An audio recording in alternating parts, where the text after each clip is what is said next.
La baraka, pas depuis tes géniteurs, ton papa, ta maman. C'est de là que part la baraka.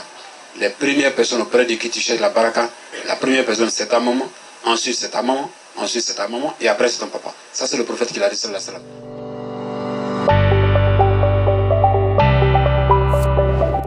أعوذ بالله من الشيطان الرجيم بسم الله الرحمن الرحيم الحمد لله رب العالمين الرحمن الرحيم مالك يوم الدين إياك نعبد وإياك نستعين اهدنا الصراط المستقيم صراط الذين أنعمت عليهم غير المغضوب عليهم ولا الضالين آمين اللهم صل على سيدنا محمد الفاتح لما أغلق ولا خاتم لما سبق ناصر الحق بالحق والهادي إلى صراطك المستقيم وعلى آله حق قدره ومقداره العظيم صلاة تملأ الأزل والأبد زمانا ومكانا مضروبة في كل عدد بعدد ما في الملك يا الله يا واحد يا أحد.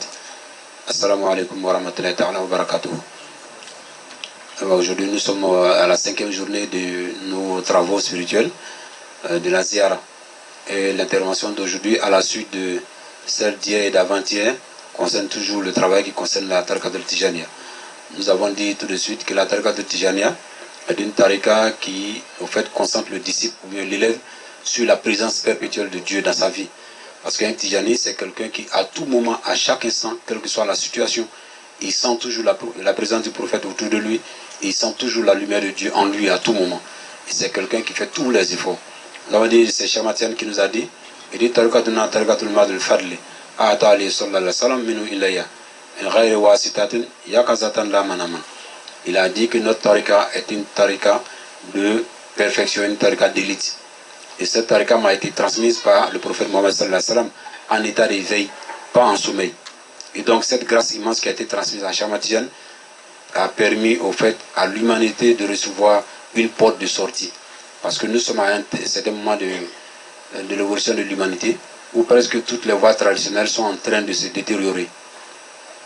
La tariqa Tijaniya dans sa simplicité, dans la simplicité de sa forme, est une des tariqas les plus actuelles, une des tariqas les plus efficaces, une des tariqas les plus au fait présentes dans la vie de tout et chacun.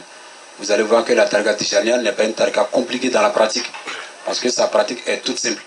Mais pourtant, les bénédictions qui découlent de sa pratique sont des bénédictions qui ne sont égalées par aucune autre pratique surrogatoire de l'islam.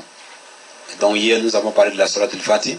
Tout ce que nous avons dit de la Salat al-Fatih ne s'acquiert que par l'initiation dans la Tijaniya.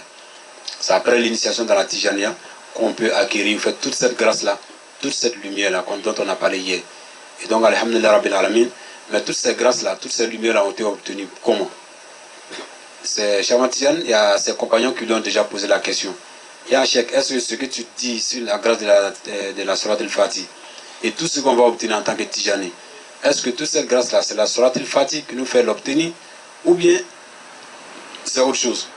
Et dans le Kitab al-Jami de l'imam Mohamed ibn Mashri, il a dit que, au fait, toute la grâce qu'on retient, c'est pas la grâce de Cheikh Ahmad Tijan. Maintenant, pourquoi?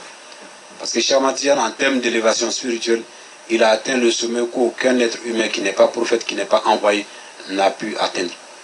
Et Cheikh Ahmad Tijan, il est celui qu'on appelle le sceau de la sainteté mohammedienne. C'est vrai que le sceau de la sainteté a été l'objet de beaucoup de débats, mais pas de beaucoup de débats, parce qu'il y a eu certains saints, certains hommes de Dieu, qui s'étaient proclamés eux-mêmes comme étant les sceaux de la sainteté mohammedienne, c'est-à-dire les Khatam al-Awliya al-Muhammadiyya. Mais avec le temps, quand Chamatijan est arrivé, il s'est avéré que réellement c'était le véritable sceau. Les autres avaient accédé à la station, mais n'avaient pas obtenu au fait l'investiture totale de cette station-là. Donc c'est le cas par exemple de Cheikh Ibn Arabi al-Hatimi, qui est l'un des grands cheikhs de la spiritualité soufie. Et c'est l'un des grands qui a tellement écrit sur le soufisme que tu ne peux pas avoir étudié le soufisme sans avoir rencontré le nom d'Ibn Arabi quelque part. Et donc ce grand homme de Dieu-là a dit vers la fin de sa vie qu'au fait il a demandé à Dieu à rencontrer ce sceau-là lui-même en personne. Il voulait le rencontrer, mais il lui a été montré qu'il n'est pas de son époque. Et que donc lui voulait voir où est-ce qu'il allait apparaître. Et puis, quel serait son nom. Et puis, quelle serait sa famille. Il a demandé toutes ces choses-là. Il dit, mais Dieu ne lui a pas dévoilé. Mais Dieu lui a dévoilé seulement qu'il allait apparaître à Fès, au Maroc. Et donc, il n'aurait bien allé à Fès au Maroc. Et arrivé au Maroc, il a même fait une mosquée là-bas. Et alhamdoulilah, on a eu même à prier dans cette mosquée. Et c'est dans cette mosquée qu'il a obtenu la station suprême de la sainteté. Et donc Ibn Arabi a accédé à cette station-là, étant à Fès là-bas. Et donc c'est après cela qu'il est sorti, il allait vers Damas. Et donc ceux qui ont étudié sa vie savent de quoi on est en train de parler. Mais donc ces hommes-là, Cheikh Ahmad Tijan a obtenu cette grande station-là. À la différence, Chamatian, lorsqu'il obtenait quelque chose, parce qu'il a demandé au prophète sallallahu alayhi wa sallam, que de demander à Dieu tout ce que lui va obtenir en termes de grâce, en termes de lumière, en termes de science, en termes de connaissance, en termes d'élévation, que Dieu donne ces mêmes choses-là à lui, ses disciples. Et il a demandé ça au prophète sallallahu alayhi wa sallam, ce qui lui a été garanti. Et donc ça fait donc que, par lui, au nom de lui, et grâce à lui, nous obtenons toutes ces grandes choses-là, sans que ce ne soit forcément par là. Même l'obtention de la Salat al-Fatih est due simplement au fait que c'est par lui, Chamatian, qu'on l'a obtenu. Et donc, lorsqu'il accède à cette station, j'ai donné l'exemple tout de suite aux gens pour que les gens comprennent cette différence de transmission de connaissances, de transmission de lumière. En son temps, Chamatian, il est arrivé un moment où il ressentait beaucoup la chaleur des invocations, à telle enseigne que ça l'indisposait réellement. Cette chaleur était tellement forte que vraiment ça fatiguait le cheikh. Et donc il a un de ses compagnons qui lui voyait chaque fois le prophète aussi sallallahu alayhi wa sallam, et il a donc demandé à ce dernier que s'il voit le prophète sallallahu alayhi wa sallam, de lui dire que vraiment la chaleur là le fatigue. Et donc quand il a dit ça à son compagnon, et ce dernier effectivement quand lui il a rencontré le prophète, après plusieurs hésitations, donc parce qu'il faut le faire avec la convenance, avec la manière. Tu ne peux pas parler au prophète directement de la même manière qu'on se parle entre nous. Donc lui il a dit avec la méthode. Et donc lui il a demandé au professeur sallallahu alayhi wa sallam, il dit, concernant son cheikh, vraiment parce que le cheikh où il est actuellement, vraiment la chaleur le fatigue. Donc il lui a demandé s'il peut faire pour que la chaleur puisse diminuer un peu d'intensité sur lui. Et donc quand il a demandé ça au professeur sallallahu alayhi wa sallam, le prophète lui a dit, il faut lui demander, il ne veut plus recevoir de la lumière de moi, de la connaissance de moi, il ne veut plus en recevoir. Donc s'il ne veut plus en recevoir, je vais tout arrêter, donc il n'aura plus de chaleur. Donc quand ils ont fait le retour à Chamatijan, mettez-vous, on va dire comme ça, mettons-nous à sa place. On va dire comme ça en griffe, il a regretté pourquoi lui-même il a eu cette idée-là, de demander que la chaleur là soit atténuée. Et donc depuis ce jour, les gens ont acheté 2 grands ventilateurs, et qui se trouvent actuellement encore à Fès, 2 grands ventilateurs qu'ils ont installés de part et d'autre. Chaque fois quand le cheikh s'asseyait pour faire les zikrs, il mettait ça en marche pour que ça puisse le souffler, pour qu'il puisse ressentir un peu de fraîcheur. Mais évidemment, c'est une lumière qui vient, c'est une chaleur qui vient de l'intérieur. Donc on sait qu'un vent de l'extérieur ne peut pas faire grand chose. Mais quand on ne peut pas dire qu'il a soif, même si c'est une soif qui est de l'intérieur, tu vas lui donner quand même de l'eau, c'est normal. Et donc les gens lui ont installé un ventilateur. Et donc c'est dit que quoi, dedans, le prophète reçoit des lumières. Parce que la connaissance de Dieu chez le prophète ne s'arrête pas. Dieu ne peut pas être connu à 100%, c'est pas possible. Et le prophète de Dieu passe toujours de degré de connaissance de Dieu en degré de connaissance de Dieu. Ça ne finira jamais. Jusqu'à la fin de ce qu'on peut concevoir. C'est daïman. Jusqu'à l'éternité de l'éternité, c'est un truc qui ne finira jamais. Tu ne peux jamais dire que non, je connais Dieu comme c'est pas possible. Voilà. Et donc la lumière, la connaissance du prophète, la connaissance de Dieu de la part du prophète sallallahu alayhi wa sallam ne s'arrêtera jamais. Et chaque fois qu'il reçoit une connaissance de Dieu, et lorsqu'il stabilise cette connaissance-là et qu'il a déjà créé toutes les ramifications de cette connaissance, il transmet directement cette connaissance-là à son héritier direct qui est le calife. Et ce calife, le calife du prophète sallallahu alayhi wa sallam, sur le plan soufi, sur le plan spirituel, de ce terme, c'est Cheikh Ahmad Tijan. Et donc c'est cette transmission-là qui faisait engendrer en lui cette grande chaleur-là, qu'il supportait difficilement. Et comme ça a été dit, donc il s'est concentré donc dans la prière la prière du prophète sallallahu alayhi wa sallam, et donc il est resté constant en supportant cette chaleur-là. C'est-à-dire que cette lumière-là qui vient de Dieu est transmise directement au prophète sallallahu alayhi wa sallam. Et le prophète synthétise cette lumière-là, synthétise cette lumière. Pourquoi? Parce que la manière dont c'est transmis au prophète sallallahu alayhi wa sallam, s'il ne synthétise pas, aucun être créature, une créature ne peut supporter cette lumière-là. C'est comme ça. Parce que Dieu a créé la Haqiqatul Muhammadiyya, une lumière à partir de laquelle on accède à Dieu. Aucun être ne peut accéder à Dieu directement. C'est même pas possible. Parce que la lumière de Dieu est incommensurable. Elle ne peut être supportée par aucune autre créature qui puisse. Donc il faudra forcément un intermédiaire, quelque chose qui puisse atténuer cette lumière-là. Et la chose qui a atténué la lumière en soi, au fait, c'est la lumière du prophète Mohammed sallallahu alayhi wa sallam. Et tout ce que cette lumière reçoit, elle transmet cette lumière-là, au fait, à son héritier qui est le calife, qui est Cheikh Ahmad Tijan. Et Cheikh Ahmad Tijan, quand il reçoit cette lumière, il la transmet à ceux aussi qui suivent. Parce que lui, il a demandé à Dieu tout ce qu'il va obtenir comme connaissance, comme lumière, comme grâce, que Dieu donne cette connaissance, cette grâce, cette lumière à lui, ses compagnons, ça dit que c'est disciples. Ça dit que vous et nous, et que Dieu nous maintienne toujours dans cette voie-là. Et donc, Cheikh Ahmad Tijan a fait cette prière-là. Et donc, il nous a parlé des 5 grands sectes, des 7 grands sectes de la sainteté. Parce que dans la sainteté, il y a 7 grands sectes dont Cheikh Ahmad Tijan a parlé. Et c'est 7 cercles-là qu'on appelle des daïratou. Les daïratou, c'est les cercles. C'est, au fait, des endroits dans lesquels, au fait, s'établisse la lumière de Dieu à plusieurs niveaux. Et il a parlé du premier grand cercle, qui est la Hadratul Haqiqatul Muhammadiyya. Et cette Dairatul Haqiqatul Muhammadiyya, c'est la Dairatul, le cercle qui concerne au fait la réalité mohammedienne, le secret de la réalité mohammedienne. Et ce niveau de connaissance-là, seul le prophète, et puis quelques rares privilégiés parmi les prophètes, certainement ceux qu'on appelle les Ulul Azim, sont capables d'accéder à ce niveau de connaissance-là. Et donc, au sommet de cette connaissance, Rasoul seul a la connaissance à ce niveau-là. Et donc, ce niveau de connaissance va irriguer en connaissance, en science et en lumière, un autre niveau qui est un peu bas, qui est le niveau de la Hadratul Muhammadiyya. Et dans cette Hadratul Muhammadiyya, c'est la Hadrat qui va concerner, au fait, les autres Mursalina. Les Mursalina, c'est-à-dire les autres prophètes qui ne sont pas les Ulul Azim, c'est-à-dire les spécifiés, qui ne sont pas les gens dotés de décisions. Et le deuxième cercle va irradier de sa lumière le troisième cercle, qui est offert le Dairatul, qu'on appelle Hadratul Awliya, et Dairatul Hadratul Anbiya. Les Anbiya, c'est les prophètes. Vous savez que dans leur groupe, il y a les prophètes et puis il y a les envoyés. Les prophètes sont ceux à qui est donnée la prophétie, les envoyés sont ceux à qui sont donnés des livres à transmettre à des gens, des lettres à transmettre à des gens. Et donc, les prophètes, la lumière qu'ils transmettent, ils transmettent ça aux saints maintenant. Les envoyés transmettent aux prophètes, les prophètes transmettent leur lumière maintenant à la quatrième station, qui est le quatrième cercle, qui est le cercle de Hadratul Khatim al-Awliya'i. Et cette station maintenant, c'est la station qui est détenue par Cheikh Ahmad Tijan. Ça, c'est la quatrième station qui est détenue par Cheikh Ahmad Tijan. Maintenant, après la quatrième station détenue par Cheikh Ahmad Tijan, il y a la station qu'on appelle Dairatul Fadli. Cette Dairatul Fadli, c'est la station au fait de l'élite. Pourquoi élite? Parce que c'est cette Dairatul qui est transmise à des personnes qui ne sont pas des prophètes, qui ne sont pas des messagers, qui ne sont pas forcément des grands pôles, mais parce qu'ils appartiennent à celui qui détient au fait la Khatim al-Awliya, le sceau de la sainteté. Cette Dairatul donc est la Dairatul des gens d'élite, qu'on appelle la Dairatul Hadratul Mutatabi'ina, le Tariqat al-Tijaniya, qui est le cercle des Tijani. Le cercle des Tijani, c'est-à-dire le cercle spirituel de la Tijaniya. Nous tous, nous pratiquons la Tijaniya et on prie chaque fois Dieu que Dieu nous maintienne toujours dans cette voie. Qu'on ne fasse pas quelque chose qui puisse nous couper de la voie. Parce que quand tu n'es pas coupé de la voie, toutes ces grandes dont on m'a parlé, tu obtiens cette voie-là. Et donc la cinquième Dairatou maintenant qui va venir après la Dairatou, la quatrième, c'est la Dairatou, la Hadratul Awliya'i. Les autres saints de Dieu, les autres hommes de Dieu, eux ils ont leur cercle, ils ont leur grande assemblée qui est là. Cette assemblée-là tire sa lumière, tire au fait son assistance directement de la Hadratul Tijaniya.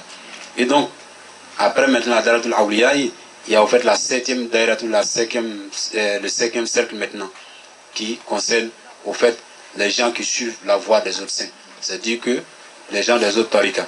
Et tout cela, c'est-à-dire que les choses sont par degré, par niveau.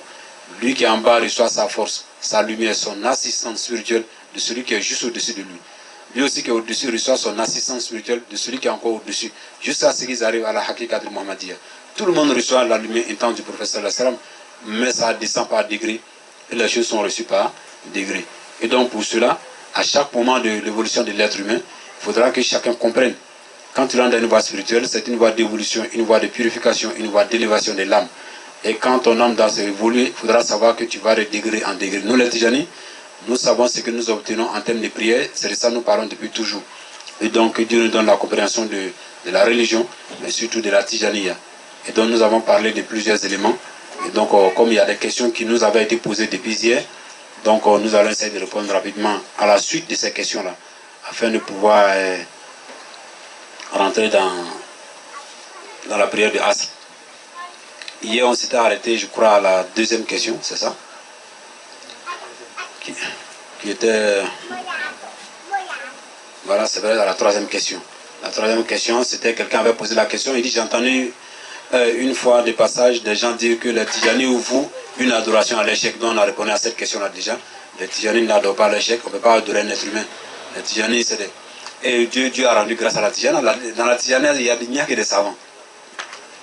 Je n'ai pas trouvé de tariqa où les gens ont écrit des documents, des livres, autant que dans la Tijani. Et ça, c'est vraiment une grande grâce. Ça fait que dans la Tijani, il n'y a pas de, je vais dire comme ça, terre à terre, il n'y a pas d'illettrés au niveau de la Tijani. Illettrés dans le sens de qu'ils ne sont au courant de rien à tel enseignant qu'on peut les tromper comme on veut. Non, dans la Tijani, les gens sont tellement, ils ont tellement travaillé que finalement, c'est des gens qui sont très très scrupuleux en matière de dogme. Et c'est des gens qu'on trompe très difficilement. Donc dans la Tijani, on n'adore pas un être humain, on n'adore pas un chèque. Mais on vénère l'échec. En fait, on leur obéit en raison de beaucoup de choses qui concernent l'initiation. Donc, ayant déjà pris, il y a une quatrième question. Quelqu'un a dit, ayant déjà pris la baya, doit-on la délaisser avant de s'affilier à la Tijaniya? Dans la baya, en fait, la personne fait partie d'une communauté, une communauté ici qu'on appelle Ansardine. Dans les Ansardines, avant de rentrer, ils font ce qu'ils appellent la baya. Donc cette baya-là va consister au fait à prendre des engagements. Par exemple, tu ne vas plus voler, tu ne vas plus commettre l'adultère, etc. Donc ces différents éléments, tu vas le dire, le chef, le maître en question va acquiescer, bon d'accord. Et donc après ça, il va dire non que tu as eu la baya. Donc, il va te mettre un turban sur la tête pour dire que tu es rentré maintenant dans lui, sa tradition. Mais en fait, cette voie-là, c'est une communauté, c'est une association, c'est pas une tarika. Voilà, c'est pas une tarika, ces gens, c'est une association en sardine. En sardine, c'est pas une tarika, c'est une association. Et comme c'est une association en soi, il n'y a pas de problème à ce que quelqu'un qui est en sardine soit tijani. Et j'aurais même appris, le shérif Haïdara, je pense qu'il est tijani. Voilà, je pense que lui-même, il est tijani. Donc, comme ça a été dit de façon passée, actuellement, on est dans l'histoire des médias publics. Donc, quand tu parles beaucoup avec des réserves. Voilà, ce que nous avons vu, c'est que, comment on appelle, Haïdara lui-même, il est tijani. Donc, s'il est tijani, donc quelqu'un peut avoir fait la baya et puis donc être tijani, il n'y a pas de problème. Maintenant, si ils disent que non, en fait, l'ensardine, que c'est une tarika, donc là, tu ne peux pas. Voilà, si c'est une tarika, tu ne peux pas être en sardine et puis être tijani. Mais si ce n'est pas une tarika, que c'est une association. Et c'est ce que c'est, réellement, en sardine, c'est une association, réellement. Maintenant, on peut être en sardine et puis donc être tijani, il n'y a pas de problème. Il n'y a aucun problème, il n'y a pas de problème à cela. Quelle baraka doit-on chercher entre celle de son cheikh et de Rasoul sallallahu alayhi wa sallam? La baraka de son cheikh et de Rasoul sallallahu alayhi wa sallam. Mais réellement, il n'y a pas de baraka dans le cheikh, c'est la baraka du prophète sallallahu alayhi wa sallam. Voilà, mais comme lui, tu ne le connais pas, tu cherches la baraka du prophète comment? Le cheikh n'est que le représentant de Cheikh Ahmad Tidiane. Et si tu dis cheikh, je suppose donc que tu es en train de parler de ton Mokadam. Donc le Mokadam en question n'est que le représentant de Cheikh Ahmad Tidiane, qui lui-même est le représentant du prophète Mohammed sallallahu alayhi wa sallam. Et donc de la même manière, on cherche la baraka, qu'on appelle l'assistance des sahaba du prophète Mohammed sallallahu alayhi wa sallam. De la même manière, on va chercher d'abord la baraka de ton Mokadam, et ensuite chercher la baraka du prophète Mohammed sallallahu alayhi wa sallam. C'est des choses non seulement qui ne se contredisent pas, mais c'est par degré d'accession en fait. Voilà. Parce qu'il faudra comprendre réellement comment chercher cette baraka-là. Et cette baraka-là, va la chercher réellement. Il faudra qu'on dit de donner qu'on appelle fils abilillahi. On dit fils abilillahi. On tend la main, on dit fils abilillahi. On dit donne l'argent. Donc cet argent que tu vas donner là, c'est pas à Dieu que tu vas donner l'argent, c'est à un être humain que tu vas donner l'argent. C'est de la même façon. Le chèque qui t'attend sur le zik, tu dois forcément chercher la baraka du chèque. La baraka du chèque là, c'est obligatoire. Les gens qui ont compris cela, et je pense que c'est par leur action, certains ont dit que non, ils adorent les chèques. Putain, ça n'a rien à voir. La recherche de la baraka du chèque est une des conditions, en fait, est un grand point dans la tijana, dans la voie de la spiritualité. C'est quelque chose de très, très important. Mais il faudra savoir que, au fait, la recherche de la baraka du prophète sallallahu alayhi wa sallam, ça, c'est l'âme de la chose. Voilà, c'est l'âme de la chose. Celui qui a obtenu la baraka du prophète sallallahu alayhi wa sallam, il a tout obtenu. Voilà, mais tu recherches ça comment? À travers celui qui t'a transmis, au fait, le zikr. Donc, ça va de degré de niveau à niveau. Donc, il n'y a pas d'opposition, il n'y a même pas de préférence. Mais ça va de niveau à niveau, il n'y a pas d'opposition, ni dans l'un ni dans l'autre. La baraka, pas depuis tes géniteurs, ton papa, ta maman. C'est de là que part la baraka. Les premières personnes auprès de qui tu cherches la baraka, la première personne c'est ta maman, ensuite c'est ta maman, ensuite c'est ta maman, et après c'est ton papa. Ça c'est le prophète qui l'a dit sallallahu alayhi wa sallam. Donc, c'est après eux que tu vas maintenant avec quelqu'un qui va t'instruire. Et lui, forcément, tu cherches sa baraka. Et donc, quand tu as obtenu lui sa baraka, c'est parce que tu as obtenu la baraka de tes parents que Dieu peut te diriger vers quelqu'un qui a de la baraka. Donc, si tu n'as pas obtenu la baraka de ton chèque, c'est sûr que tu peux obtenir la baraka du prophète. Ça, cela va de soi. Voilà, donc il n'y a pas de position à cela. C'est une continuité. Depuis, tu as recherché la baraka de ta maman, de ton papa, de ton maître, et ensuite du prophète sallallahu alayhi wa sallam. Ça veut dire que tu es rempli de baraka. Celui qui n'a pas de baraka de ses parents n'aura pas de baraka de son chèque. Ça, c'est Cheikh Ahmad qui l'a dit. De la même manière dont tu peux recevoir la baraka de tes deux parents, voilà, c'est de la même manière que tu peux recevoir la baraka de ton chèque. Voilà, c'est de la même façon. C'est-à-dire que si, alhamdulillah, tu allais tomber sur un chèque qui, au fait, n'a pas de difficulté sur le plan social, voilà, il ne faut pas dire que non, j'ai peut-être un centime que je veux donner à mon chèque, mais lui ou là, il va faire quoi avec? Non, non, dès le mois, c'est venu en tête. Même si c'est un morceau de date. que tu veux donner à ton chèque. À ce moment-là, ça dit que c'est le geste là qui est regardé. Le cœur qui est en train de transmettre le geste, c'est ce qui est regardé. Ce n'est pas la chose qui est regardée en soi. Atamassini était dans son jardin en Algérie. Et donc, lorsqu'on récoltait les dattes, il a vu une gousse de dattes qui était en haut dans son jardin. Il a regardé les dattes là, il était tellement content. C'était tellement joli à voir. C'est des fruits, c'était tellement joli à voir. Il a pensé, il dit, mais ça là, si mon chèque pouvait avoir ces dattes là, que ça allait me faire plaisir. Et donc, quand il a dit ça, il a coupé les dattes. On dit, il y a deux versions. Il y a une version qui dit qu'il a lancé et puis il a dit aux dates là d'aller chez son maître. Mais il y a une version qui a dit non, qu'au fait il a coupé les dates là et le simple fait qu'il a émis l'intention que ces dates là, lui il aimerait que ce soit donné au chèque. Le chèque était en train de prier avec ses compagnons, ils étaient en pleine prière. Donc le chèque dirigeait la prière. Et ils étaient là brusquement, il y avait toutes les dates qui ont apparu un coup devant eux. Donc le chèque s'est retourné quand il a vu après la prière. Il dit ça là, que c'est mon gars là qui fait les choses comme ça. Voilà, il a su que c'est Atamassini qui a fait ça. Mais les dates, c'est quoi par rapport à Cheikh Ahmed Tidiane? C'est le simple fruit. Le Maroc est rempli de dates. Mais il a aimé que son chèque ait ça. C'est le geste là qui est important. Pas la chose en tant que telle. Tu veux donner même si c'est un poulet, bon, je vais dire comme je dis n'importe quoi. Un poulet, même, peut-être tu as une chemise là, tu as cousu, c'est joli, tu veux donner ton chèque. Tu vas voir que peut-être il ne va pas porter, lui il va donner à quelqu'un. Mais le geste que tu as fait pour lui, au fait, la baraka c'est ça.